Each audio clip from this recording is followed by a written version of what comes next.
राष्ट्रपति रामनाथ कोविंद का कार्यकाल 24 जुलाई 2022 को समाप्त हो रहा है। इससे पहले नए राष्ट्रपति का चुनाव किया जाना है। भारत के निर्वाचन आयोग ने 18 जुलाई 2022 को मतदान का ऐलान किया है, जिसके बाद 21 जुलाई 2022 को भारत के अगले राष्ट्रपति के नाम का ऐलान होना है।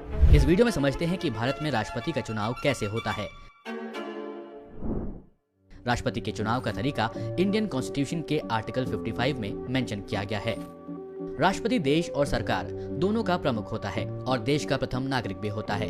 लेकिन यहाँ ये समझना जरूरी है कि हम और आप राष्ट्रपति के लिए सीधे तौर पर वोट नहीं कर सकते हैं। तो कौन है जो राष्ट्रपति को चुनता है, आइए समझते हैं। सबसे पहले समझिए कि राष्ट्रपति पद के लिए उम्मीदवार कौन हो सकता है।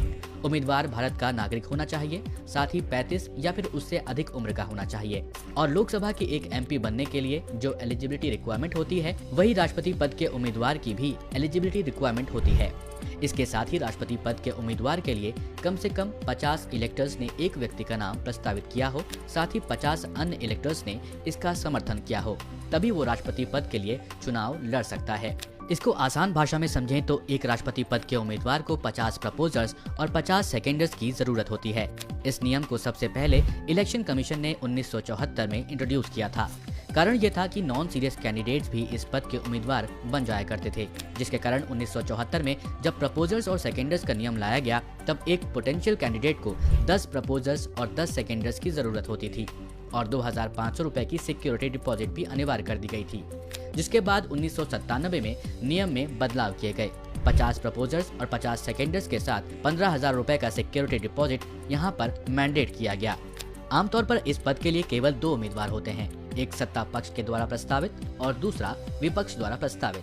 आइए अब समझते हैं चुनाव की प्रक्रिया। प्रेसिडेंट के चुनाव के लिए वोट का अधिकार इलेक्टोरल कॉलेज के मेंबर्स को होता है। अब सवाल ये कि इलेक्टोरल कॉलेज के मेंबर्स कौन होते हैं। जहां आपको बता दें कि संसद के दोनों सदन यानी कि राज्यसभा और लोकसभा के निर्वाचित सदस्य यानी कि एमपीज और राष्ट्रीय राजधानी क्षेत्र दिल्ली और केंद्र शासित प्रदेश पुडुचेरी सहित सभी राज्यों की विधानसभाओं के निर्वाचित सदस्य यानी एमएलएज इलेक्टोरल कॉलेज के मेंबर होते हैं। यहाँ एक बात ध्यान देने वाली है कि पिछले 2 राष्ट्रपति चुनावों से जम्मू और कश्मीर इस वोटिंग प्रोसेस के लिए एलिजिबल नहीं है। साथ ही विधान परिषद के सदस्य और राज्यसभा के 12 नॉमिनेटेड मेंबर्स प्रेसिडेंट के चुनाव के लिए वोट नहीं कर सकते हैं। अब इसके पीछे की मैथ्स को 2022 में होने वाले राष्ट्रपति चुनाव के हिसाब से समझने की कोशिश करते हैं। इलेक्टोरल कॉलेज में टोटल इलेक्टर्स हैं 4809, 543 लोकसभा एमपीज और 233 राज्यसभा एमपीज और साथ ही साथ 4033 एमएलएज।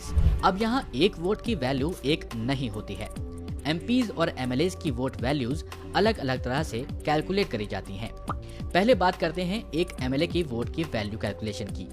1971 की जनगणना के अनुसार राज्य की जनसंख्या को राज्य के टोटल नंबर ऑफ एमएलए से डिवाइड करते हैं, फिर जो वैल्यू आती है उसे 1000 से फिर से डिवाइड किया जाता है। इस तरह से एक एमएलए की वोट की वैल्यू निकाली जाती है। अब यहाँ आपको बता दें कि हर राज्य के एमएलए की वैल्यू अलग अलग होती है। जैसे उत्तर प्रदेश में एक एमएलए के वोट की वैल्यू है 208, महाराष्ट्र में है 175, वहीं अरुणाचल प्रदेश में एक एमएलए की वोट की वैल्यू है 8। इलेक्शन कमीशन के अनुसार आज के समय में एमएलए वोट्स की ओवरऑल वैल्यू 5,43,231 है। अब बात करते हैं एक एमपी यानी मेंबर ऑफ पार्लियामेंट की वोट वैल्यू कैसे निकालते हैं। एक एमपी के वोट वैल्यू को निकालने के लिए एमएलएज के टोटल वैल्यू वोट्स को total number of elected MP से डिवाइड किया जाता है।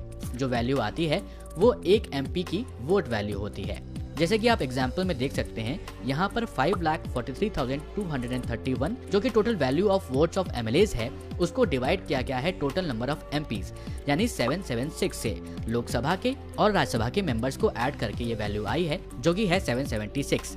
अगर आप total value of votes of MLAs को डिवाइड करेंगे नंबर ऑफ इलेक्टेड एमपीज से तो ये होगी 700।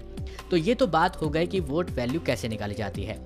अब इलेक्टोरल कॉलेज की टोटल वोट वैल्यू को देखें तो ये होगी 5,43,200 यानी कि एमपीज की टोटल वोट वैल्यूज प्लस 5,43,231 यानी कि एमएलएज की total vote values equals to 10,86,431। अब जीत के लिए चाहिए इस वैल्यू का 50% यानी 5,43,216, 5,43,216।